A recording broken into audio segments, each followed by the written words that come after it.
78% of NFL players go broke within the first 2 years of leaving the league. Now, I know that might seem crazy for some of the highest paid professionals in the world, but the truth is, a lot of the players grow up like me. We don't have people teaching us financial education or someone to lean on for guidance. So I sat down with two of the best running backs in the league right now to see how they're breaking that cycle and building generational wealth. And this isn't just their story, it's lessons that we can all learn from, no matter where we're starting from. All the way for a Carolina touchdown.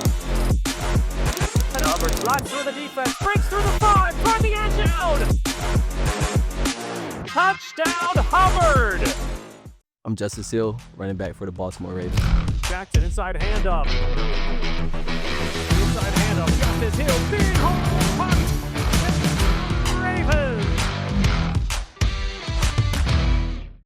So 26 years old, making over $1 million a year.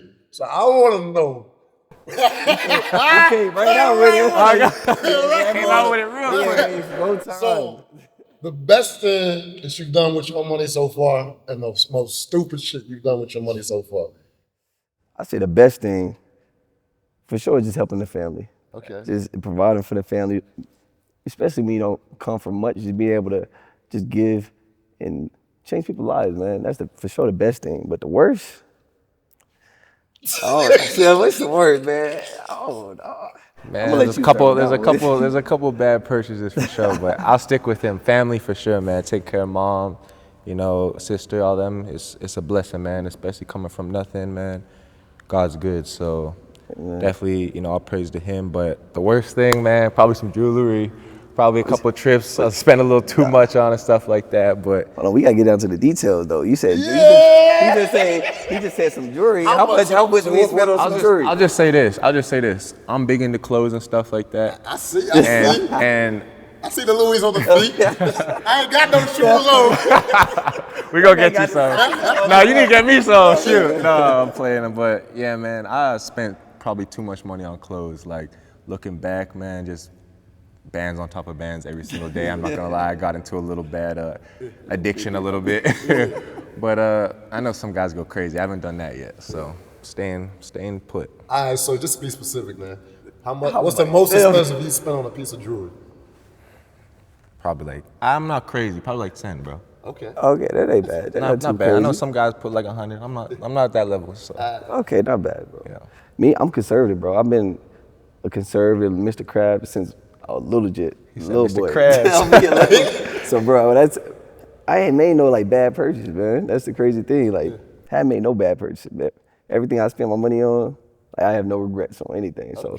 So, like, I'm over here really trying to think through it, but I can't really pinpoint anything. Why is that? Why would you say? What, like something from your youth or something? Yeah, just something from my youth, man. Then I started like investing really young, and I just carried that on throughout life. Like before I even had money, just started those habits. Like started in college, like I was cutting hair, like whole barber, like my boy Lando, all these boys over here. I was cutting everybody, man. Chuba, and I was stacking that, investing that, and so it really just built good habits from a young age before I even had anything. Okay. And so it just carried on throughout life, and now I'm just here doing my same things. I love it. I'm gonna definitely ask you more about investing a little bit later on. I want to find out what you was investing on earlier on. And then even for me, I mean, I've made dumb. Like you ain't made no dumb financial decision. You've done it. I need to hear some of yours. So what's yours though? So what's your one thing you just like the worst thing? Like a big thing. Most people know I love traveling. So like before, when I started like making a lot of money for some of my businesses, I was literally spending $300,000 a year on building like one of my companies, but not making zero from it. I mean, it was fun though. We're traveling, so there's the girls, there's the food. You enjoying it. You got it all. No regrets. And with no real like clear of like, yo, this money gonna come back. Everybody around me was like, bro, that's not how you do business. Are you crazy? You spending this like you can't do this. But I was like, nah, like I got some kind of plan. I didn't know the exact plan. Yeah. And then I could tell you nights in the club. You was tipping. What's the most you spent in one night at the club? All right, so you asked me, I'm gonna ask you that. So, most one night, I would say probably about I remember.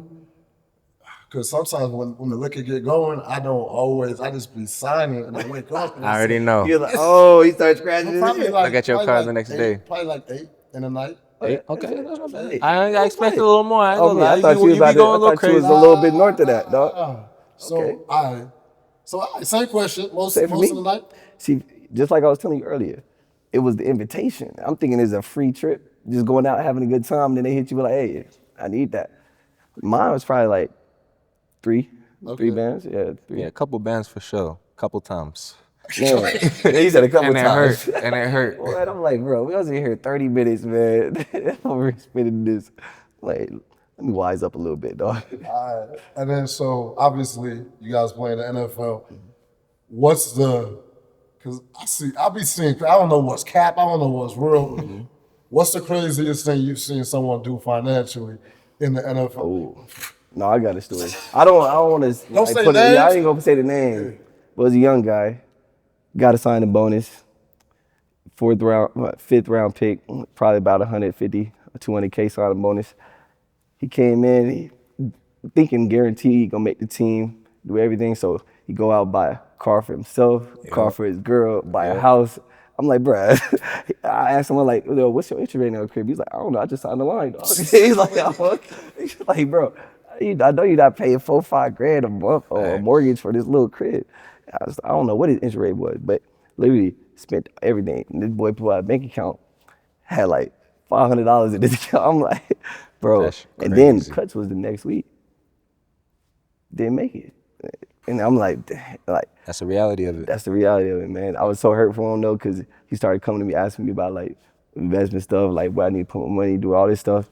And by that time, it was already too late. I already spent all this stuff. So I was like, it was just, first it's just a sad experience, but I was like, yeah, man. People made me make some dumb decisions, man. But you try to wise up, try to teach some folks though, but it hurt.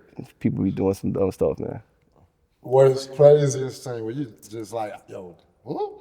Probably similar, bro. I seen a couple guys just go crazy on a car, bro. Like go all out, wrap the car, put the Forgiatos on it, 22s, got the stars in it. Like I'm like, bro, you undrafted, like I ain't even trying. I ain't pocket watching, but like, come on, bro, like you gotta be better than that. And trust me, I've had guys, man, and I don't want to say no names, but you know, come back later on and asking you for money, you know, trying to say, hey, bro, I need some help in it. It's tough, but it's the reality of the NFL, man. You never know when it's gonna end. They say it's the best temp job in the world. He's Big Quay, huh? Yeah, facts. Shout out to Quay. Big Quay. All right, then, so talking about, cause I love to be positive. What's been some of the best financial moves that you've seen, or just the best financial move you've seen from an NFL player? And we can say names if it ain't too much, because we talk about the good. Facts. Let me think about that. That's all I got to think about. Yeah, that's a good question. Best financial decisions. I'll just say it personally though. Like when I first got into the league, so I started investing when I was really before my last year in high school. I got really big in the crypto space, and at first I thought I was just lucking out, and then I just really dove into it, learned it, and I'm like, wow, man, I'm actually making some real stuff here. And so we'll come into the league, do the same thing, just continue to invest, put in the same amounts, put in the good percentages, and this thing just grow exponentially, man. And so that's one of my biggest things, and I love it, man. I'm like, man, that was really great decisions that I made early on, and really building those habits, it really paid off a lot. And so that's one thing I would say personally. But then I got a lot of friends that just put into the business of private equity, and some of those things of like 10, 20, 30, 40X, 50X, like I can't name the specifics because it was such a while ago when we was talking about, had the conversations. But no, investing to these companies, and then 5-10 years later, it having big payouts, you know? Crazy. And so, and that happens all the time. But it's hard because you're gonna have those losses in that game too. But when you get that reward, man, it's exponential, dog. And it really pays off big time. So a little private equity. I'll say, man, I'm gonna tip my hat to my boy Jay Hill here because, you know, like I said, he's been into crypto and stuff like that at a young age, and he's, you know, gave me some good tips myself.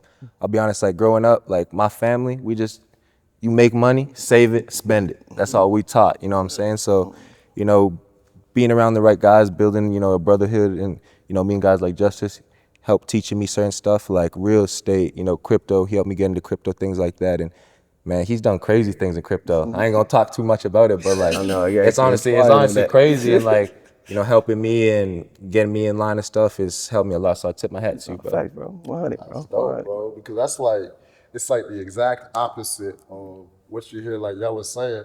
And I was reading, it was like 78% of NFL players go broke within 2 years of exiting the league. And then we know how crazy the NBA money is. This is an article from 2023. They were saying 60% go broke within 5 years of leaving the NBA. Right? And I said, bro, you got a better chance of staying married than you do of going broke. That's it. It's like 80-20. I said, damn. So it's really about like financial habits and that, like more than it is about the level of income. Facts. And so we out here in Belize right now. Y'all, it's so I was like, literally my neighbors live on the same street as me. Out here in Belize. So we live in literally the #1 gated community in Belize. Mahogany Bay. What was it that inspired you about Belize? Because like a couple of years ago, I didn't even know about Belize. What was it that had y'all come down here? So really, I'll just tell the story. So I was looking for a while, trying to find a place internationally to do. I wanted to try it. Like it's cool, Like yo, you own some real estate out the country. So I started out in Medellin, looking for some stuff, almost closed on something, but stuff just wasn't adding up. And so I just, like what? First off, just the language barrier, and having to really trust people, it was a little tough, man. And so we came down to it, about to sign. They couldn't get their tenant out.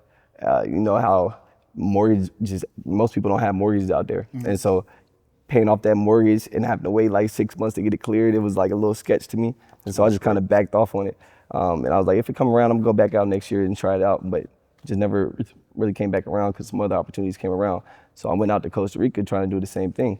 And then I ran into an investor and he was like, yo, you need to go check out Belize. Like it's kind of just like the same scenery as here, but it's not there yet. And so next week, I booked a flight out here. I looked up some stuff. I hit up Will and he was like, come on out, we're gonna show you a good time. And my dog here, I was just like, yo, come on out, because he was about to get some stuff up in BC, right? Like in Canada. And so I was like, yo, just come on out. Like, I didn't really tell him much about the whole real estate stuff. I was like, just come on out. We gonna have a good time and see what it's talking about. And so we came down, just had an amazing time. Like amazing time, man. Best it was time of my life. Unbelievable. Unbelievable. It was unbelievable, bro. I'm like, every aspect of it, the food, the people, the water, like everything that you can do out here, we maxed it out, and it was just such an amazing time. But even Mahogany Bay, like just being in the gated community, one road in, one road out. I have a family, and so that was really important, just to be able to be in a place where they can be safe and have a good time. Like first, the community ain't even built out all the way, but it already has a lot of things you need. Like you have the grocery store coming next month, the pool club, just people. You got so many people coming in and out that are influential out the world, man, doing great things. And so it was really just a great spot. And then going up to Secret Beach, seeing all those things and the development going over there. Like we got some good projects that we about to get on over there too as well. And so, man, it was just check every single box that I had. Smiling too much, man. That's how I am, bro. It's only smiles here. It's only smiles. What could be improved about Belize? What could come here? So like, let's tell you, like one thing for me is I ain't got no beach club yet. I'm like thinking about how I can always save more money, but I'm like, yo, if there was a place I could go, especially as like more high-end people come out, there's entrepreneurs, there's athletes. So what do you see as like, so you're talking about investing, what do you see that could be done here where you're like, yo, this was in this country, if this was here, or if I came together with a few of my players and we invested and did that, we gonna clean up out here. What do you feel is lacking out here that if you did, it's just gonna be like, it's gonna go? In all honesty, man, kind of maybe some nightlight stuff, making a bigger scene in terms of that. But all honesty, I've kind of talked to him about some stuff with plans we want to do, and I want to, do something for the athletes, create something where, you have high-end athletes, NBA players, NFL players players from all over the world come down here and get everything they need. Now you guys got guys that travel to Miami, travel to Florida, Miami, LA, all these different places for training. It's like, I don't really want to be in Miami, busy city, a lot going on. Let me come to Belize, get my training in, kind of be out the scene, just relax, get everything you need. And I'm like, man, if I can create that here, this is the dream come true. That is facts. Facts. Just two questions on that. Like what did you, before coming to Belize, like do you have expectations, reservations? What did you know about the country? And also just a bit more on like, you keep coming back, like why? Yeah, so pretty much we came down on a Thursday and we stayed till like Sunday, I believe. Yeah. And like I said, it was supposed to be just a little quick trip. Quick trip, and we're like, man, this place is amazing. Like, we got to come back. So literally that next week we came back, and we're like, yeah, this is the spot. Like, this is home. He talked about Colombia, the barrier with language. Here it's English speaking, so like you can talk to anybody, man. You don't have to worry about that type of stuff. So that was a big thing for me.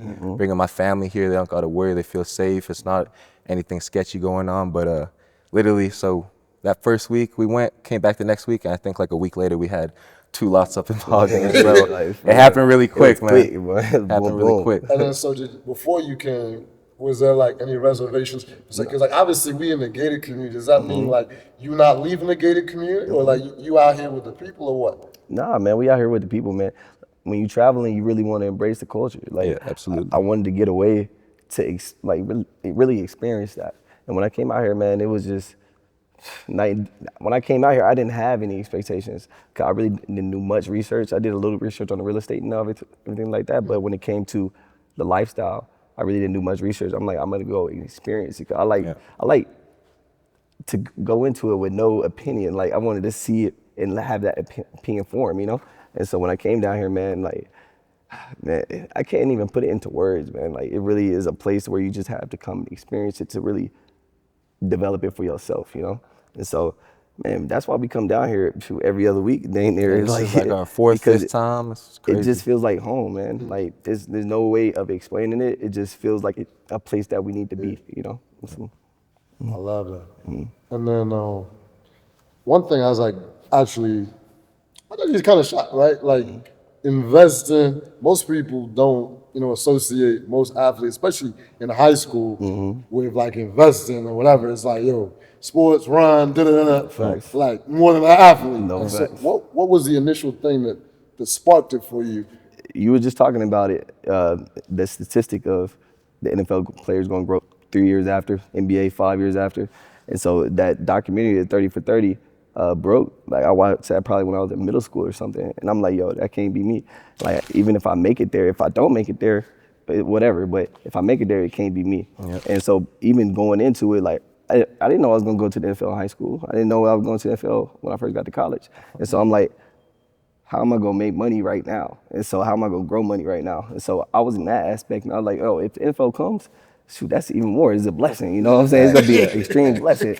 And it did come. But it's like, even if that opportunity and that blessing didn't come, I wanted to still make a way for myself and be able to provide for my family. And so that was really like the beginning of it all, and why I even started it. Because you sit on the computer playing games, playing video games and all that stuff, and I'm like, yo, I just threw all that stuff to the side, like probably in high school, like yo, this is really just a waste of time. Like, if I'm gonna be on the screen doing stuff, like, let me learn a skill, let me learn something. And so I got into reading charts, learning trade, and doing all these different things. And obviously, you're gonna take your L's, but that's tuition, man. That's the tuition you gotta pay. Yeah. And so, I mean, you do that for a couple of years, and you learn the game, and you really get it, and you get to this point where it's almost easy at this point, you know. And so, man, it's just crazy how the whole thing come full circle, you know. Thanks. And it's like a big thing. It kind of make me think about mindset. Like, obviously, fashion, you can see you got the drip, both. I'm light with it. I'm very, very light with it, though. And then, so everyone's always talking about, like, people always asking about favorite musician or this or that. Y'all got like a favorite book in business that's influenced you? I feel like it's kind of cliche, but like Rich Dad, Poor Dad, and then The Richest Man of Babylon. Richest Man of Babylon. That's like, it's very cliche, but it really is basic fundamentals of just mindset of yo, whenever you make something, that needs to be put aside, and then you spend the money babies, man. Like, don't spend the mother, man. You make the money babies, and then that's what you spend, because now it's just continuously flowing. And so Rich Man in Babylon really taught me the fundamentals of that, and then just Rich Dad Poor Dad, having the mindset of, like, because when we grow up in communities where people don't have much. So you have that mindset of making it and spending it. And so just seeing the two different perspectives of, oh, this is how you really supposed to do it, and this is how you can really grow and not really set yourself back. You just continuously grow. Absolutely. All those things, man, it just really propelled me. And I read those multiple times just growing up, from middle school to high school. Oh, like. Yeah, when I was a young boy. Like, Boy, been in it. No, young boy, man. Like, I really give credit to my parents and stuff. Like, we had the whole bookshelf at the crib. You know, you just see the books up there, you never touch them, you kind of dusty.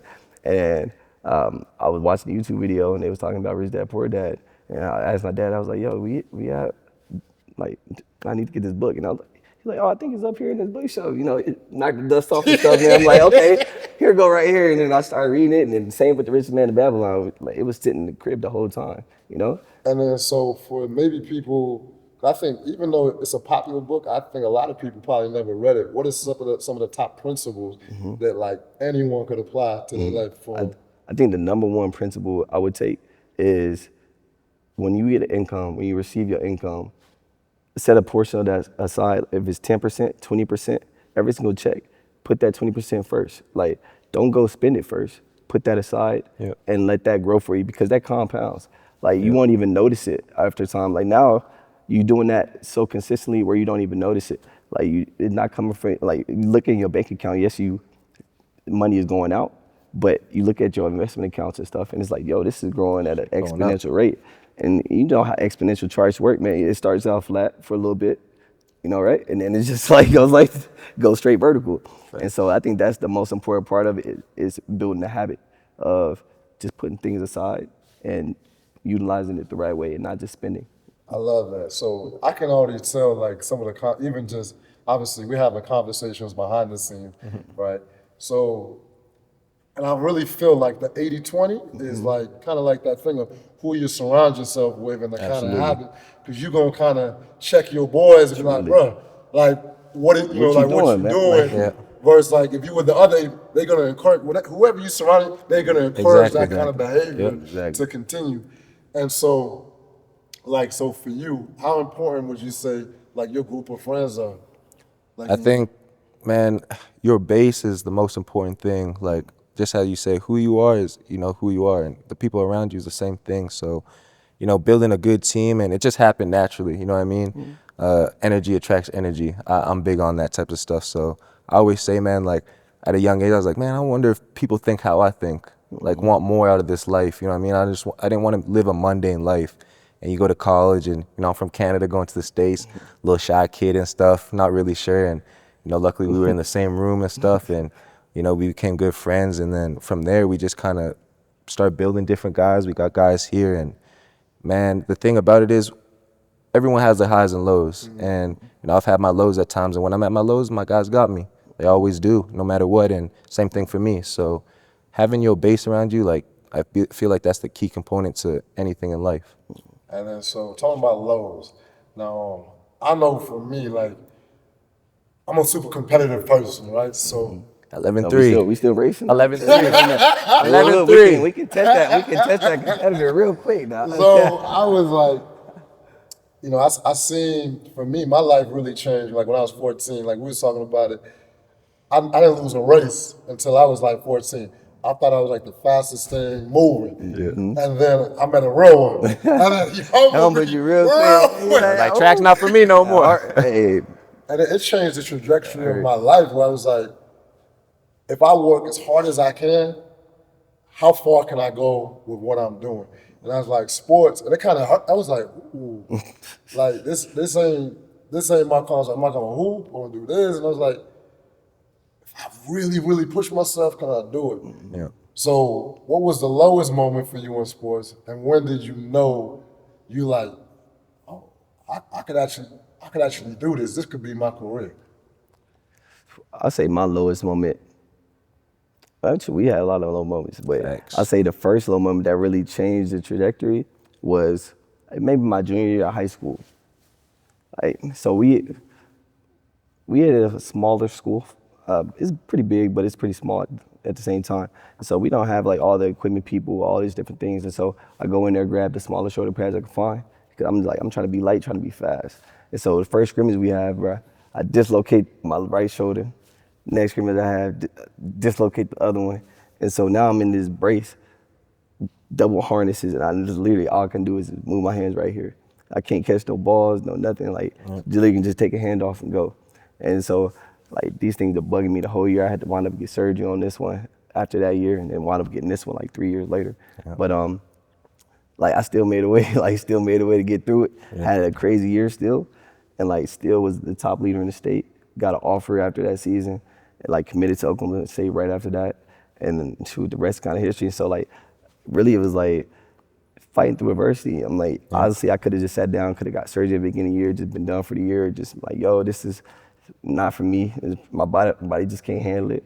But I just overcame it and like just stayed focused, stayed locked in it, and shoot, just rode the way back up and went to Oklahoma State. Shoot, I had some stuff there too as well, and had to get the surgery my first year because starting in high school, I probably dislocated this one 10 times before I got surgery. And like, Crazy. And you know how it go when you dislocate something, like, bro, it's just a painful process. And so, man, it was really tough. And then even in the NFL, you had the same things. I had an Achilles, had to battle back from that. And usually, probably 10 years ago, if you had an Achilles, that was a career ender. Like, you was done. And I came back stronger, better, and faster. And so, like, now when that adversity pop up, like, it's just like, okay, cool. You know what I'm saying? Like, it's just gonna make me stronger. Like, every single time I had some adversity before, I overcame it and it made me better and made me stronger. And so, yeah, man, that's kind of just how it goes, man. So, And the first time when you knew, you was like, I can go to the NFL. First time, like a defining moment. My defining moment was actually somebody else's moment. So my freshman year, we had 4 senior running backs. We had Chris Carson, Barry Sanders Jr., Ramon. Man, we had 4 seniors, and I was the only younger guy. And so I wound up training camp, wound up being like second string behind Chris Carson. So Chris has a good year. He gets hurt like the 4th game, like dislocates his finger or something like that, and then was out for like 4 or 5 weeks. I come in, young freshman, 5 straight weeks of 100+ yards games. I'm like, I was trying to get jiggy, man. Like, I was get jiggy out there, man. I ain't gonna lie, I get jiggy. And I was like, and then my man came back. He comes. Like, what the fuck? I'm going crazy. I was like, man, hey, you get the Rays back, man. I was cooking out there, dog. You can't lie. But we came back. We was a nice little 1-2 punch the last year. Yeah. And then he wound up getting drafted like 7th round. I'm like, okay. I'm like, shoot, we had about like 400 yards, 500 yards, and got drafted. I was like, okay, like, it's possible, you know? And so once I seen that happen, and then the next year I had a crazy year still, and then the year after that I had a good year as well. I'm like, okay, I know I can make it. So it was somebody else's experience. It's like sometimes in life you just need someone close to you. When it seems far away, you're like, oh, they must be doing something different. Yeah, you're like, that's facts. Shit, we was actually. And you're like, oh, I ain't gonna say I'm better, but it's just like, no, Chris the dog. Shout out CC. Chris the dog, man. He actually had an injury. He had to end his career up in Seattle, but he a dog, though. Yeah, but yeah, that's what really showed me like I can really do this at a high level. Same question. Same question. You was running. You said 10-4s when you was 15. Nah, I'm definitely blessed. God bless me, but with a little speed. Defining moment from adversity, man. Probably in 2020, 2019, 2020. I just came off like a really good season, but unfortunately I tore both my adductors. And this in Oklahoma. Yeah, this is at Oklahoma. I'm in college. Tore both my adductors. Had a fracture in my pelvis. Tore my knee.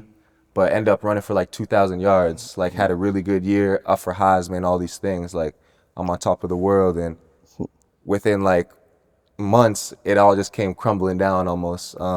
got into some stuff with my coach, my head coach, with some racial stuff. Kind of got taken like out of proportion in some ways and blown up. So it was just CNN. Yeah, it was definitely a crazy time during the George Floyd stuff and stuff like that, and it was just a lot of character building and a lot of questioning myself. You know, when adversity hits, you see who's really there for you. And at the time, like, I had my guys, but you know, when that really hits, everybody just scatters. You know, do what's best for them. So, you know, I had my guys and they kept me together, but I went through some mental battles, some physical stuff. You know, went from saying you might be first, second round to you're undrafted, you a problem, you know, we don't want to deal with you. Don't know if you're going to create any more problems in the future. And man, I just had a lot of growth to do. And I look back now and fighting through that, getting through it. The next year I got hurt, really didn't have the year I wanted to. End up, you know, falling to the 4th round, people saying this guy ain't going to last long in the league. And, you know, being in the same room as Christian McCaffrey, all these elite guys, and just battling through it over and over. And, you know, now I'm RB1 going into my contract year. You know, I'm ready for a big extension, hopefully. And yeah, amen. But yeah, man. How does it make you feel right now? Now that I look back and see everything I went through, like at the time, man, it felt like my back was up against the wall and I had nowhere to go. But, you know, I just kept swinging and putting my faith in God. And now I look back, I'm like, I can get through anything. Like, no matter what's thrown my way, I know no matter what it is, regardless if football's done, I'll be successful. It's all about your mindset. So that's a big thing for me, man. No matter what is thrown my way, I also know it's always in God's hands. So I just put trust in him. Amen, bro. Amen. That's dope. Yeah, I dive it up. That guy. Wow. Damn, I just see it's crazy. Like when you don't, some people, you know, this is like this, and like in junior high, like, yo, you going first round, it's gonna be crazy. And then let's talk about, you got me all deep in it. He's like, oh. We got into a little bit. So obviously we international right now. Traveling has changed my life in like so many different ways. So like you being international right now, what's been the biggest influence travel has had on your life? I'd say it really opened my mind. Yeah. Because I was in Oklahoma my entire life. And where I'm from, you just don't see too many people like you doing great things. Yeah. And so I just thought I was destined for not great things. And so when my first trip out of the country, man, like I was probably 21, 22. Okay. Went down to Brazil. And ever since then, like I was just hooked to it because it really expanded my mind. Like it just created a new person almost, you know? It just, it was, like, I really got to think about it and marinate on it because it really changed like my life for real. And so now that's why I'm always out the country traveling, doing new things. That's why I wanted to come invest, build something out, because it really just changed my life, man. But I really think it just stemmed from the mindset change because I felt like I was almost shackled and it felt like those shackles was broken off as soon as I stepped foot out the country, man. And so, yeah, that's how, no, for real. Like, that's really how I felt, though, man. Thanks. Like, when I went back, like, I was literally just sitting there marinating about stuff, like, wasn't on the phone, like, I couldn't even explain it to you, man, dog. One quick question, I'm gonna ask you the same question. So, for like your boys that play in the league where it's like, yo, now let's go to Vegas, let's go Miami, let's go to LA. What do you say? Because like a lot of them actually just scared. Yeah. Like, I talk to like players, and they like, oh no, I'm like, I can't do that. Like, I had my dog, I was like, yo, you got to get out of the country, bro. He's like, boy, hell no. He was like, bro, they gonna have me on my knees, put it out in my mouth, tie me up, bro. I was like, bro, you live in a dangerous country in the world, bro. Like, they is not about to do all that, bro. Right? Like, what, good, bro? Good. But man, bro, it's like you really, some people you really got to pull teeth because that's where they from. Like, they just from place that they just comfortable, you know? And like, they don't really have no need to want to go experience that. But if they do, it really would change their life, you know? And so, yeah, man, it's crazy to hear just their perspectives on like leaving the country. They really just, it's just third world out here, man. Like third world. I mean, look at us. Like, bro, come on. Go ahead and pan around the room, man. Like, see, there's nowhere, man. Out here, man. Living life. And then I got one more question. I got the same question for you. So, You talk about this place, Oklahoma. I don't know a damn thing about Oklahoma. What's the most beautiful place in Oklahoma? I know you're not talking. I know you're not talking. That boy live in a I want to hear it. I want to hear it. I want to hear it. That boy live in a ghost town. I want to hear it. I want to hear it. Can you, like, the way, like, I might be ignorant. Can you turn up in Oklahoma? I mean, you can turn up a little bit. It ain't like how you been doing it. Nah, you ain't gonna get it like that. What's the most beautiful place in Oklahoma? Most beautiful place? I'm still looking for it, dog. I'm getting. No, I'm playing. I'm playing, man. But like, no, they about to cover me. I'm just me. Nah, man. So like, have you heard of Black Wall Street? Yeah, Tulsa. Yeah, in Tulsa. And so that's where I'm from, and that's where I went to school. That's where I grew up. That's honestly why I got this whole like financial mindset. Okay. But just that whole entire district, because it's right outside of Midtown, or it really is in Midtown. And every time I'm going back, because once you leave, you kind of go back once or twice a year, and every time I'm going back, they just continuously developing. And so it's almost like a real metropolitan city at this point. And just the whole historical district of Black Wall Street is just beautiful, because like when you're walking down it, you're looking at all the stuff that was there previously and all the history, like you just feel it. You just feel it. And so, I mean, that's my most beautiful place. Like I just love going down there, strolling around, walking downtown, and just enjoying the history of it. And so, yeah, Tulsa, man, is always home, man. Like I love Tulsa, Oklahoma, man. I give back out there all the time, man. We just got done doing a camp out there, me and my brother. So my brother plays in Cincinnati, and we came back and put on our first camp there, and it was very successful. My parents put out a book. They wrote a book about pretty much our lives, how they raised us and all that stuff too, called Flash Brothers. And so if y'all want to go check that out, go ahead and look that up. But yeah, man, Tulsa, Oklahoma, a beautiful place. I don't know if you gonna stop by. I don't know if the Passport Heavy team gonna come and stop by. Like when you said that, I was expecting you to say, I don't know, whatever, this rock or this thing. But to say that, like, it inspired me. Like, I'm always interested in like entrepreneurship, business. And then when you said, I even forgot that when you said, I was like, of course, Tulsa. I forgot the association. I was glad to come there and just do something with you out there. No, for a fact, man, it's a beautiful place, bro. Like, it's so much that's developing there. They got the grants. I heard like they was paying people like $10,000 or something to come and build. The investing, they sponsoring builds out there, and so that's why you see a whole bunch of buildings going up. And so, man, they doing a lot of good stuff, and they're really incentivizing you to do so. And so, yeah, you gotta come check us out, man. Come check us out, bro. For real, I'm 100%. Say less, bro. We can get you right, bro. And then so, you that Canadian, like so. Most beautiful place in what part of Canada you from? Edmonton, Alberta. Who lives there? Don't do that. Where's Oklahoma? Shout out to Black Wall Street, though. Shout out to Black Wall Street, though. Shout out to Black Wall Street. So most beautiful place in Edmonton. In Edmonton, let me say Alberta, because I'll say Alberta, because 780. Yeah, 780. But I'll say Banff probably. The mountains. I thought you said Jasper was better than Banff, dog. I mean, it's the same thing, Rocky Mountains, but Jasper, Banff, the mountains, it's a good vibe. I like being in the nature and stuff like that, so definitely got that there. But I'll be honest, I ride from my city a little too much, but that's home, so I'm going to do that. So not too many people are going to come through Edmonton. Yeah. And then, so traveling, how has traveling changed you, your mindset, how you see the world? Well, honestly, man, like at a young age, I never really even thought of leaving Canada. I didn't even think that was a thing, and at a young age, I was able to go to America for some track and field stuff. So I was like, okay, this is a little different. Americans are a little different for sure.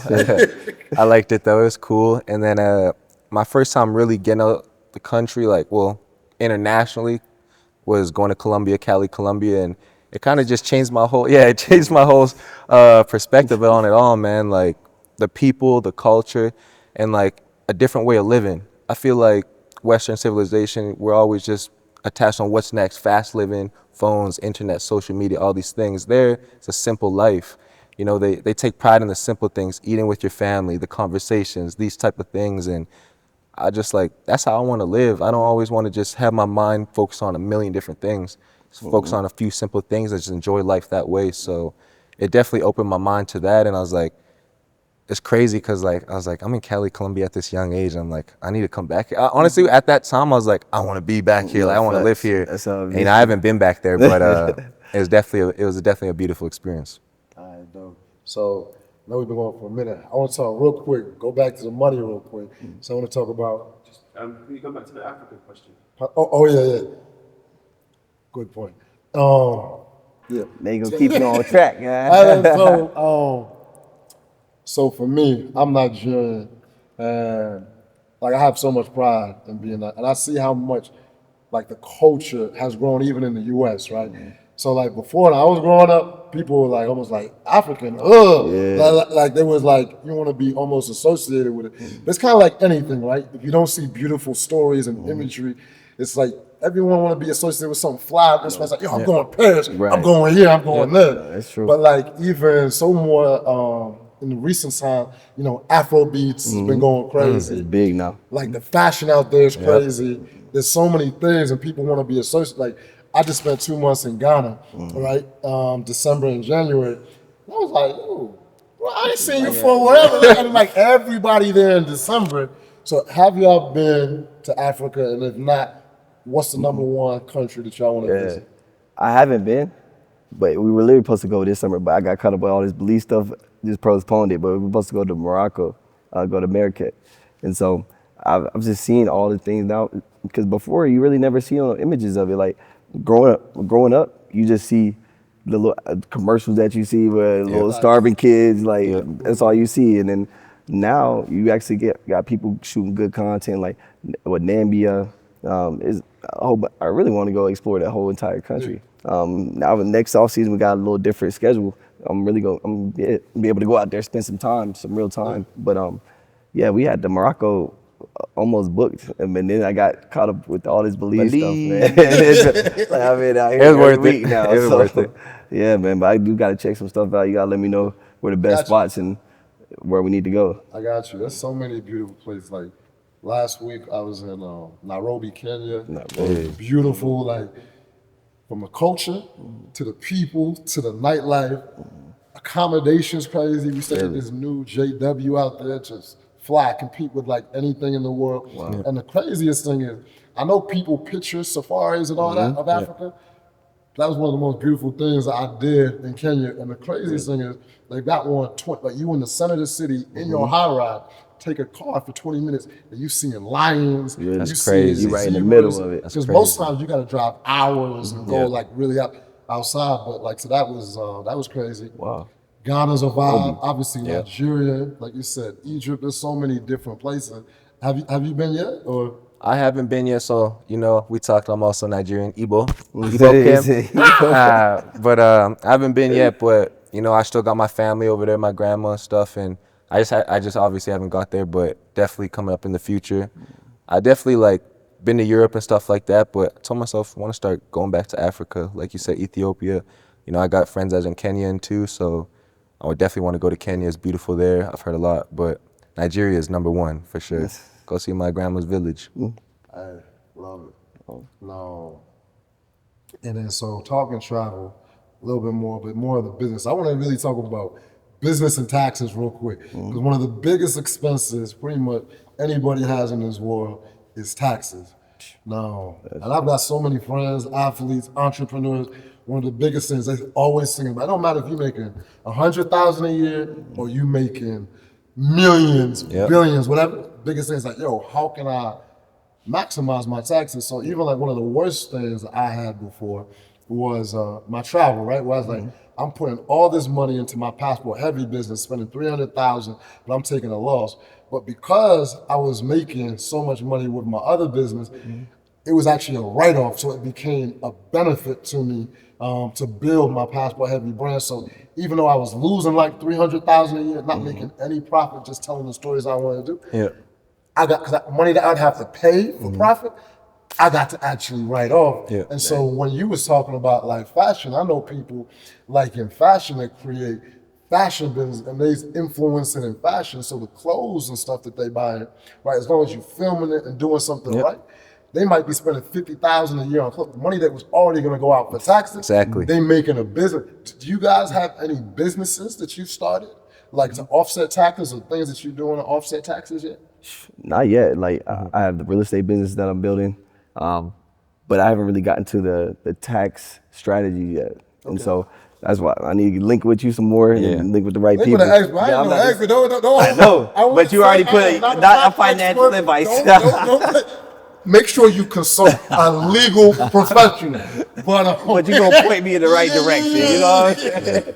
But yeah, man. So I definitely got to get to work on that though, because boy, them taxes, they be hitting. They hit real. And it's a big thing, and I think so many times, and it's like the kind of conversations that you have, right? The different circles that you are, because the more that you make, you in California, a lot of times, if you're making 10, you giving up 50. Yeah, depending on how much you make, the more you make, the more you even for example, my boy, shout out to Luau Dang, they making the Olympics with South Sudan, doing so many things, one of my good friends. And he used to have his main residence in California. Just a simple thing, moving to Florida, he didn't have to pay that and saving millions on taxes just by state. That's why I moved. No, that's why I love Miami, but it was but it's really the money. I moved to Florida, right? And so there's just so many different things. It's and then I've always, because a lot of times in business when we're building, you're like, oh shit, you're looking at this huge tax bill, and if you're starting to focus on it in December, right, or you trying to wait till April, it's too late. So you got to start prepping early, and there's so many different things. It's versus sometimes you got to protect the money that you're making, because you can make more by just planning than you can do from actually making it. Right. And so it's such a big thing. And so when you were just talking about fashion and different things that you're doing, even if your businesses are not making money, and you take, like you said, you're gonna take some L's and lessons, that could be money that you're gonna have to write off anyway. Yeah, truly. So that was another thing. And then another thing is credit. So let's get back to Belize real quick, but from a business standpoint. So I'm already 6 figures deep into my Belize investments out here. I got plot out here in Mahogany Bay. I got a few in Secret Beach. And so for me now, I'm about to go into the building everything. Are you going to bankroll the whole thing? Or I know Americans, I don't know about your Canadian ass, but we like to finance a lot of stuff. And so it's taking out a line of credit, and it's important to have. So what do you know about credit? Are they using credit to do things? So what we're doing up in Secret Beach, should we buy what? How many? I don't even That's 10? Where you buy the block. I don't know how many. We got a lot. We got a lot of them. We're doing that through our business. We set that up. We get a line of credit and doing that way. But for our bills out here in Mahogany, should we just kind of taking profit from other stuff and just rolling it in and paying that cash? Obviously, we would love to be able to finance it just like we do up in the States. But I think just being able to own this thing out here and just being able to not worry about that and just bringing in all the cash flow and not even worry about the expense. What's your plan? So what's your plans for Mahogany Bay? What's your plans for Secret Beach? Finance-wise? Like that? Are you going to do a villa? You going to rent it out? You just going to let it sit? What you going to do? I definitely want to build something that is conducive for my family. Just being able to have a nice communal, just nice bedroom. Everybody has their own bathrooms. Just keeping it nice, simple, but luxurious at the same time. And we hadn't really thought much about the Secret Beach plan yet. But Mahogany is priority right now. And so just got those first renderings back a couple weeks ago. And it's beautiful, man. I know. I showed you earlier, man. It's gonna be a place where my family may not ever leave. Man. I'm gonna need y'all to go ahead and get on out of there, man. We're gonna have moms, dads, everybody probably gonna be coming down and spending a bunch of time. But definitely just have a place where people want to come and just enjoy themselves, get away from the hustle and bustle of American living and coming down here, relaxing, enjoying themselves, and having a good time, man. And so that's really the whole ideal behind building a nice villa style home. Just people coming back and kick back, man, just relaxing, just to have a good time. I love that, man. And then one thing real quick you kind of made me think of is, what do you specifically, because I love America, right? I think we all do. But what do you feel here that you don't feel in America? So, shoot, the one feeling I would say is, during the week, we can go out and do anything out here. You get everybody up, it's a Tuesday, we going out on the water doing just random things. In the States, especially when you are on a higher level now and making more money, you hit up some people yo, let's go out here, and I can't make it, I gotta work. It's that hustle and bustle of you never really have much time to enjoy your life. And so that's really one thing that really drew me out here too. Is just like everybody's just enjoying themselves, like Thanks. slower pace.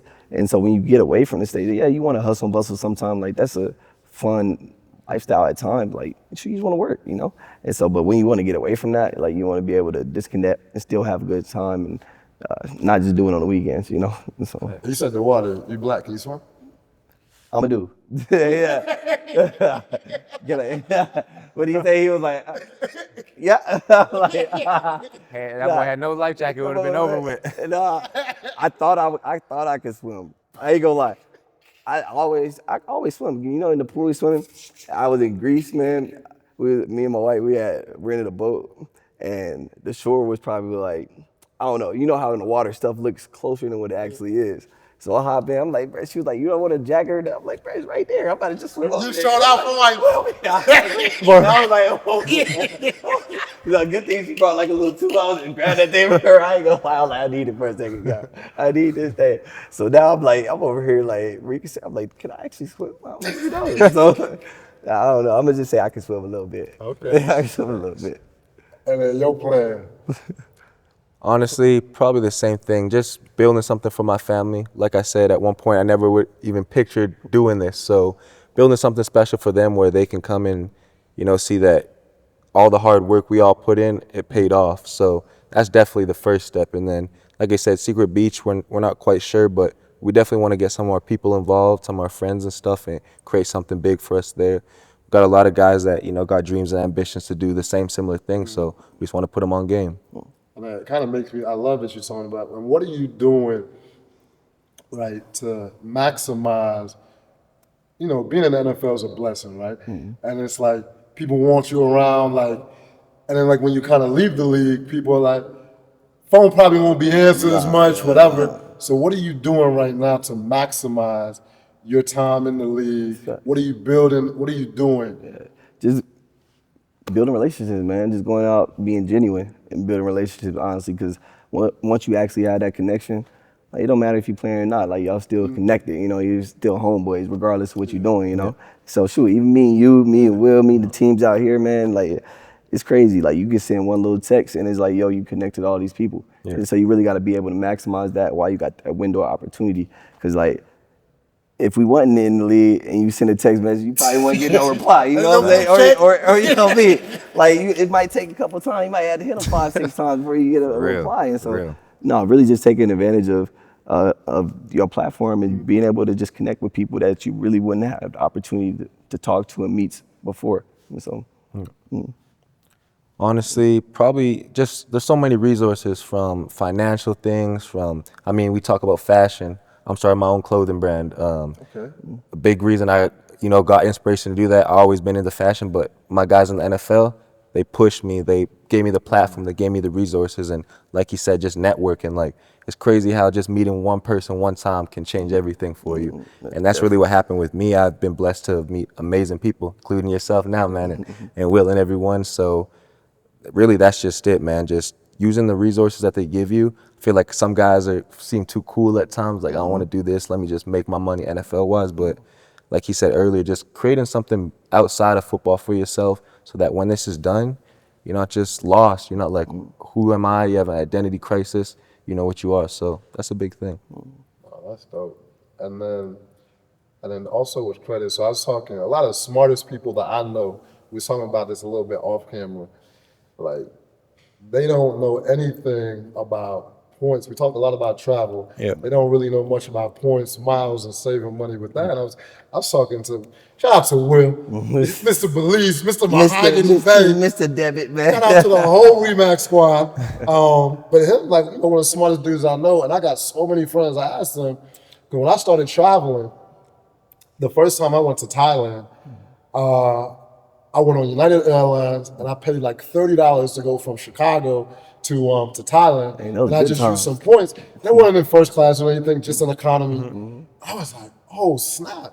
This point thing is like a real thing. And so as time went on, I was like, motherfucker want to stretch my legs. Like, what to be, man? Like, you ain't trying to do that thing like that. You already long. And like, I was like, but yo, one way sometimes $10,000. And I was like, I was looking at people. I was like, yo, what the fuck motherfucker, you make less than me. How are you doing this? Right. Yeah. And you know, I'm not that I was pop. Actually, I was pop. Like, stop the cap. I'm like, how you doing? How you do this? And I started figuring out. I was like, oh, they're using points and miles. And then I started, and I was gaining, especially if you have a business or you're spending. It don't matter if you make it. Like, and shout out to Yuri. Yuri over here behind the camera, Silent always assassin over there, first man. class, drinking his little drink, doing his thing. And people feel like, how's he doing it? Like, that's not even with the work. Like, that's just him doing his own thing. Yeah. And through points and miles. And so, for example, when I was talking to Will, I was like, yo, what are you doing? He's like, I'm using my debit card. I was like, man, nah, use your credit card. And I talk to other people. Well, I was like, so it's like, yo, I'm just using my Amex Platinum. And I was like, yo, 1 million points for this 10,000. I was like, nah, you're doing it wrong. Right. So one of the things that, you know, people can do if you're watching is if you take this tip away, I don't know which camera, so many damn cameras. I'm gonna look at this one, right? For example, if I could just break it down some game. So let's say we want to go, I'll tell you an exact example. I went from Miami last week and I was in London. That flight was $10,000 if I was just paying it on American Airlines. But like now, if I transferred the points or I'm getting the points on my credit card versus doing it in the Amex portal where that would have been 1 million points, I transferred to American Airlines and I paid 62,000 points. Crazy. Like when you told me about that, my mind blown because that's what I never used the points. I'm like, I'm gonna just let these things stack up because I'm like, yo, I'm not about to spend use the whole points for one thing. And so I'm about to be on that tip for sure. And then I pay, and then the one thing, so sometimes the taxes will vary. So that flight going to London, I paid $5.60 for taxes. And then on the way back from London, when I came back, it's so crazy. I was like, I really love y'all because like, not that Cairns is better than y'all, but like, I was literally about to be in Cairns. I was like, nah, let me come chill with the boys. And so on the flight back, I came on Virgin. I paid 50,000 points. But the taxes were a little bit more, so I paid $700. But that flight was $10,800. And so I just transferred the points from my Amex portal. You just literally link it up in the back office, transfer them to Virgin, boom, and I'm back home. And you in the same seat as a 10,000. And so if you taking a family, doing this, and I was like, yo, I realized so many people don't know this. No idea. No idea. I ain't know that. That's crazy. No idea. Like I'm about to transfer all them things over. Yeah, bro, it's game changing for like. Don't matter if you're in economy and like, because you can fly economy a lot of times internationally for 20,000 points, 15,000 sometimes 30, and so it just becomes that much more accessible. And like this is like why the things I learned where I was like just things I was fucking up on, and I was like, I learned. I was like, yo. It don't cost me nothing to get that game away. At all. Did you know I once booked my mom an $8,000 flight for $220? And I used points and miles. A secret I learned years ago changed everything. And it's not just for flights, whether it's for hotels at half price or building wealth in places like Ghana and Belize. And I spent the last 16 years figuring out how to travel smarter and invest wiser. This isn't just about travel. It's about creating generational wealth everywhere I go. And people are always asking the same question. How do I invest abroad? How do I get business class for economy prices? Or how do I build a legacy for my family? And that's why I built the Passport Heavy community, right? A space where we can connect, learn, grow together. You know, with live calls, expert advice, travel hacks, and a network of like-minded people. So this is where we go deeper. Whether you're looking to relocate, invest, or just travel better, we got you covered. So take out your phone right now, scan the barcode on the screen, and join the movement, or there'll be a link in the description. There's even a free class waiting for you. Let's build this wealth and live life on our terms. That was just another thing. But like, I just want to kind of wind down. I got a couple other questions. What is it that you really want to be remembered for? Like, when it's all said and done. Actually, I had another question before that. So, what you envision yourself doing after the league? I kind of got an idea, but do you have like a clear vision of what y'all want to do after the league? My vision is like slowly metamorphosizing, it's changing every single day, but it's almost all in the same realm. It just, you get more and more of an inkling each every day, but definitely in the real estate realm, just developing. That's really what my true calling is, my true passion is, because I wake up and be excited about doing it, you know? Yeah. Like if I'm not excited about doing it, I'm not gonna do it. And so I'm doing that, and then also like teaching people. Like I don't know what aspect it's gonna be yet. I think the details of it is gonna play itself out over time, but I enjoy teaching people, you know, and so we gonna see how it plays out, but that's kind of my vision, and we gonna see where God kind of leads it. You know, I'm just gonna follow in his footsteps, and wherever he lead me and place me, that's where I'm gonna be. Thanks. And for me, man, honestly, it's hard to say because it's always changing, but I think just helping people in some aspect, in some way. I love helping people. I love giving back to the community. I don't know if I'll be a pastor or some help out Pastor Hubbard. pastor or help out in the community with community service stuff, something like that. But I just love being around people and giving back. I like fashion and stuff like that, but I don't see myself doing that forever. But definitely just giving back in some type of way. All right. I got a question, because there's always a perception of people. Yeah. What would you say is the biggest misconception people have of you personally? Me personally? That's a good question. Biggest misconception. I think it was more just a misconception of just athletes in general too. Yeah. Of that they're just shallow individuals. Absolutely. Just people that just play football and play basketball, just do sports and have nothing else to themselves besides that, no substance. And so I think that's just the biggest misconception. Like, we're actual humans. Yeah. Like we have interests, we have passion that we want to pursue. Yeah. We love football, we love playing sports, we love being competitors, but we're gonna take that same energy and drive into everything that we do. And that's really the thing, because people just look at athletes like they're just some dumb individuals, but if you put them in any scenario, they're gonna be able to figure it out because they got that drive inside of them. Like, you do one thing one time and you're able to see it to completion, I feel like it just give you the strength to do it multiple times. Like, no matter what it is, if you have no knowledge of it at all, it's like, I know I can sit down, learn this, put my all into this, I'm gonna get something out of it. And so just that whole misconception of athletes just being dumb, like just dumb basketball players are dumb, just dumb at all. And so man, we gotta clear that up. Mm-hmm. I feel that. Like, it's a true misconception, and when also I think because most people don't get close to athletes, so it's just kind of like that, like, and you don't get to, it's human just like you, bro. Like, they got pains, they got this, they got that, they got everything just like you. Yeah, truly, man. We all got problems too. Like, Exactly. like they just because you make some money, like you had no problems. Like, everybody got problems too. So we're just human, man. Yeah, absolutely. Living the same life as everybody else. Facts, man. It's honestly the same thing, man. Just the cliche of being an athlete. Like, definitely blessed to be in this position, but you meet people, whether you networking, whether you meet a girl or something like that. It's like, and it's just all about the money. He's arrogant, like thinks it's all about him, and that's really not the case. Like you said, we human. We just like everybody else. You sit down with us, we'll have a conversation with you. Like you said, we got family, friends. We go through struggles too, all these things. But I really think that's it. But like you said, you sit down and get to know us, man. We just one-on-one, just like y'all. And then, so who's faster between the two of you? That's not even a question me. My dog done lost that. Yeah, if we were racing 15 years old, he might have got me.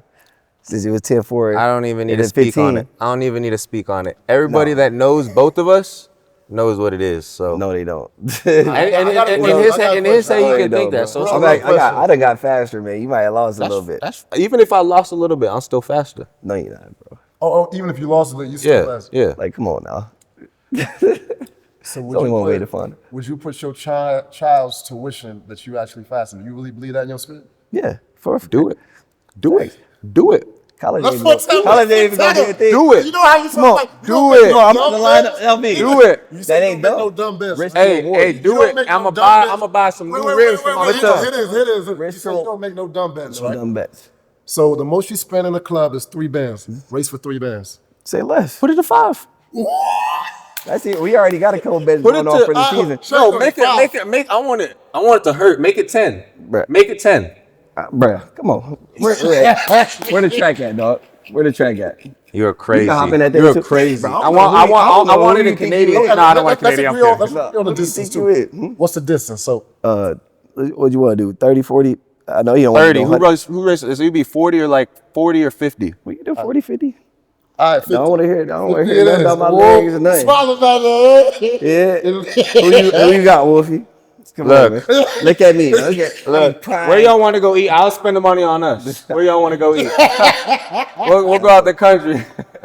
That boy fooling, bro. Oh, No, just wait. That's We'll get a funny. video of it. It's funny I he know can. y'all know them real well. And you got some questions that you want, real quick?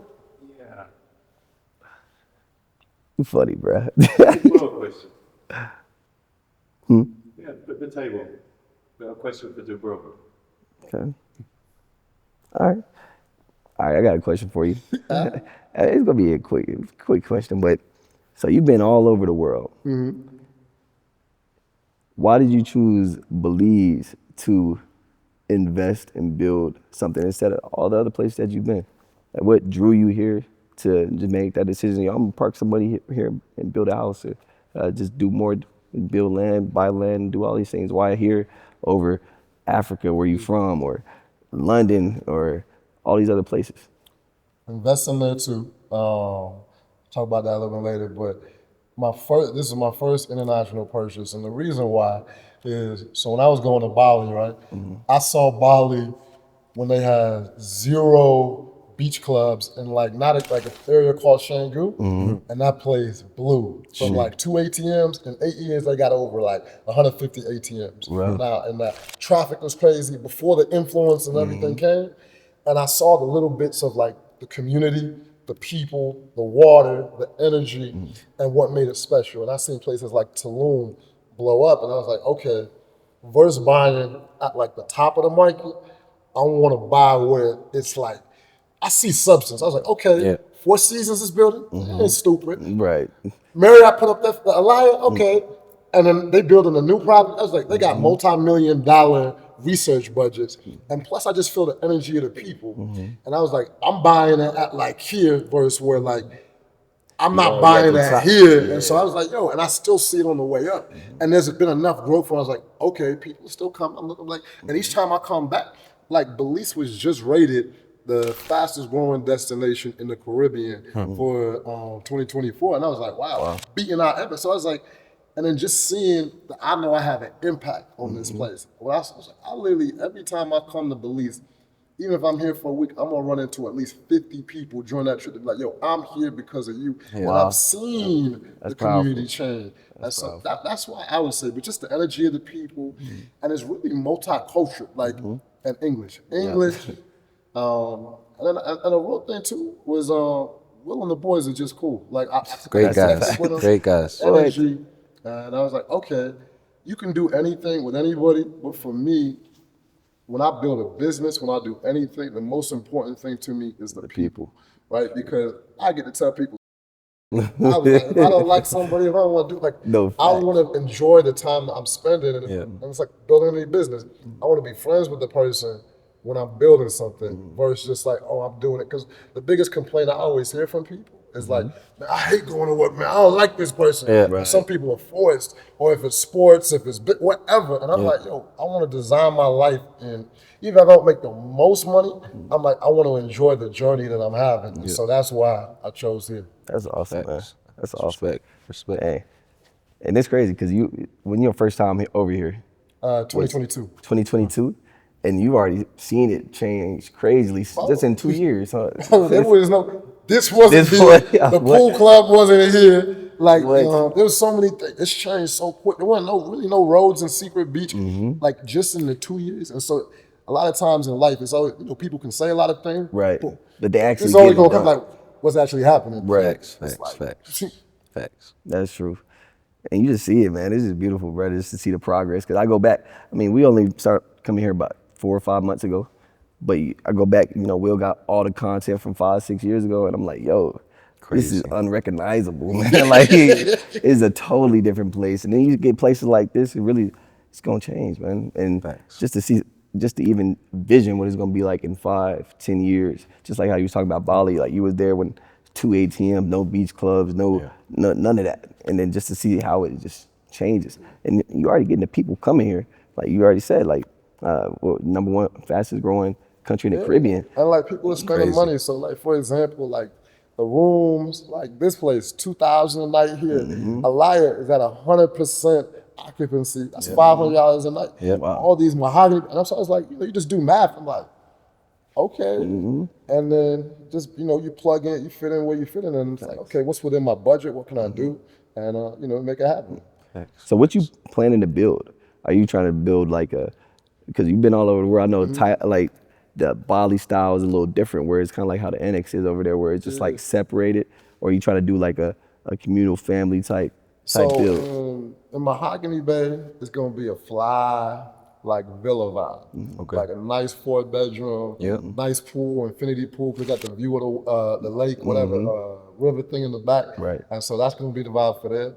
But in Secret Beach, it's more gonna be community, right? So it's gonna, I wanna have a fresh pool, but like, not like the annex, but more like, but I would say it's a Bali kind of style, but more like, it look more like this kind of vibe, like just sexy. You just like, simple, but it's simple, clean. Girls gonna be on IG like, they gotta get their IG pic. They on the swing and that's it. And like, that's the thing about life, right? Because I was gonna be rented, and so for me, I'm in marketing, so I'm like, yo, how can I also market it the best? Is people are gonna be enthusiastic about the place.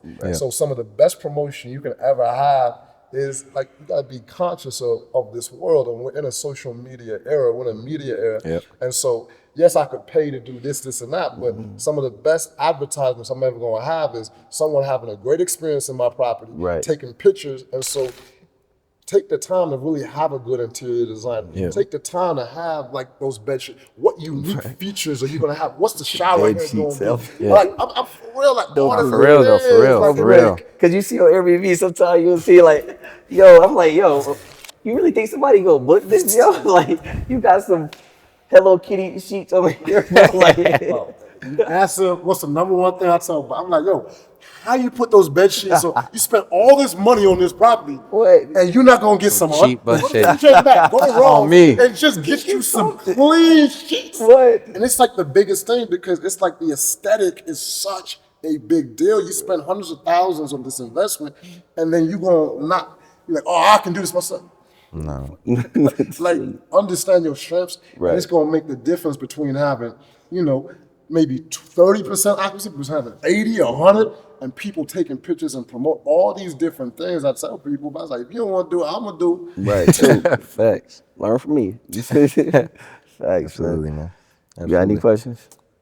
Man, you talked to us about a lot of your accomplishments. So honestly, I'm just curious, like, what's one of your biggest accomplishments, and then vice versa, what's one of your biggest life lesson in terms of all this? Like, I seen a guy that's worked his way up by himself and done his thing, and I got a lot of respect for you for that. So indulge me. And I would say in business. In business and in life in general. Life in general.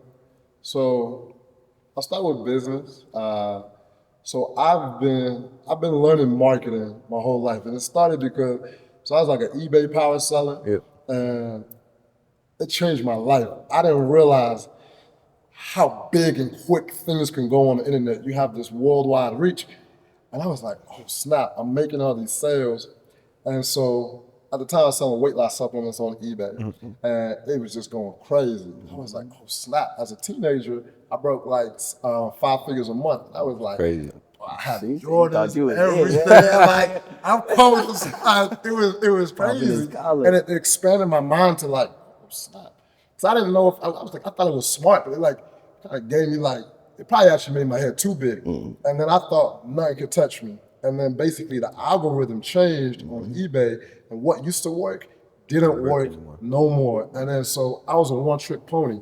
And so from that, I was like, damn. And it got so bad because my mom, I'm Nigerian, right? So my mother, if you don't go to university, you can't stay here, huh? And so got to be a doctor. And at the time I was like, yo, I'm out. Like, and then I had to come back. And I was like, it got so bad. This is how like my ego was, because I was like, I ain't going back. Like, I ain't going. But then the water got shut off in my house. Like, it was that bad. And I was like, you want to shower, or like you want to just suck up your pride? I was like, and then I was like, I started to smell, so I said, no, that's I gotta get in the shower. I gotta get back. So I go back, and I was like, yeah. She's like, okay, yo. And it was 2 weeks. She's like, why are you still here? I was like, oh, you know, I just miss it. And then it was like 3 weeks. Like, see, I told you. Yeah, And then so for that, it took me actually a couple of years to figure out marketing. So I needed to learn how to market. I realized if I learn how to advertise and market, I'm good wherever. I was like, if this happened when I had kids, I was like, it would have broke me. So I started to learn SEO, like search engine optimization. I started to learn paid marketing with, like, back in the day, Overture and like Google Ads. And I also started to learn about email marketing, copywriting, all of these different things. So no matter what, I started to learn about videos. So I was doing marketing videos and all different things. And I was like, okay, now no matter what I'm pushing, I'm gonna be able to get in front of the right people. And so it's basically been a combination of everything coming together. And I've built so many different businesses. So it doesn't matter what I've been doing. So most recently I had a financial education company. Shout out to my business partner, Tiffany the Budgetnista, called Live Richer Academy. And we built that from the ground up, teaching people about budgeting, saving, investing, open up your first brokerage account, just like the boring simplistics of personal finance. And we were charging $30 a month for our paid membership, and we had like a free membership with over 1 million people in the community. But the paid community, we had it up to 40,000 members. So to do the math, it was over $1 million a month on just with a $30 product. And that's all from learning how to market. She was a beast in front, talking, teaching people, just incredible. And then me just in the back, running ads, going crazy. And people think, oh, he's like the travel guy, and that's what they see on the outside, but behind him, building the business. And so that was like, felt like a great accomplishment. And then personally, I would say just, I say family, like been able, I'm like the leader of my family. So it's like when people have a problem or something, I'm like the anchor. And so I'm able to do some really nice things for my family and like, just give them that kind of peace of mind. And so that's probably like personally like the greatest thing of just from like, you know, taking the, like my mom taking the bus, making $20,000 a year and like being able to just change things in the family's life is probably like my greatest personal kind of like, she just always be stressing before about I gotta pay this, I gotta do this, I gotta do this, and like, just like stress. And now like, I was like, yo, this, like, you know, house taken care of, this taken care of. So your money, you making that, like, so don't ask me. Nope. You good. But and so that's just a great, just to take the stress away from like, you know, people that I love. And then one more thing. So I know Tulsa, Edmonton, Chicago, guys from all over. What's a piece of advice you would give the next guy coming up, the next you, the next me, the next Justice? Or even not even us, just anybody, you know? I would say I used to put, I think I was talking to you guys before, but I would just say, I used to see people as like mythical creatures that have accomplished a lot. If it's in business, if it's in sports, they didn't seem relatable to me. And so I would even maybe have like negativity of just them, or like, you know, walking by first class, man, hope they choke on their champagne. Because like I didn't know I could accomplish it. And then I started to take responsibility. I would say the greatest thing I've done is like, versus trying to blame someone else, I take responsibility. So every time it'd be like, oh, because I grew up here, I can't do this. No, okay, so I've seen an example of someone else, I can do it. Or if I make a mistake or I've made some fun, I was like, no, that's me. Every time something's going wrong, versus saying because of that, no. Who's at the scene? I'm at every scene, something going on. So I gotta take some responsibility, and that's probably what's changed myself. So it's like, yo, like you said, the books, right? Yes, I could be scrolling, doing this, which I still do too. Right? But it's like, all right, cool. I'm gonna read this book. There's an answer in there, right? I'm gonna go reach out to this. I'm gonna humble myself. Or you could say something like responsibility, or like, hey, women were intimidated. Like, yo, I'm just gonna go ahead and talk to them. Thing, yo, bro, and I didn't even go on another tangent. But, right? before I was like, yo, I'd have my Jordans on, everything. And I was like, oh man, And then once I lost everything, when I was like 18, 17, I was like, damn. So then I had like my H&M $7 shirt, all that. Wrinkled up. And that was one of the things that saved me, because I had all my Jordans. I sold all my Jordans. I was close to dead stock. I was huge in the shoes. I already know. Boxes, I already know. everything. I was a shoe head. Yeah. And then the pain of getting rid of And then he them. got socks on. Yeah, I got socks on. We didn't get some 12s on, man. And like, it built my character because I had to learn to talk to people with nothing on. And then so they love me. And like for me, boys, no chain on. That's why I was like, I could go somewhere. They could have a rollie. I was like, I still take your shit. Like, Confidence through the roof, man. confidence, so that everything. was that's it. Just developing myself as a person, bro. That's the advice I would say. Just keep always work. It's the best investment you could make on yourself. It's just invest in yourself, man. That is true. I like that. It's crazy because even investing in yourself, you hear that all the time when you're growing up, but you never really knew what it was. Yeah. But now, even looking at it now, it's like those little things, just reading a book, doing simple stuff. That's all investing in yourself. And then you really don't really see the reward for it until later on sometime. But it all pay off. Facts. I trust you enjoyed this episode with two of the smartest brothers in the NFL. So if you want to find out what we're doing as far as real estate, I created a whole video, top to bottom, what you need to know. Whether you're spending $45,000 for a lot in Secret Beach, or you're in the nicest gated community in San Pedro, Mahogany Bay. I got you covered. And hopefully, I'll see you in Belize.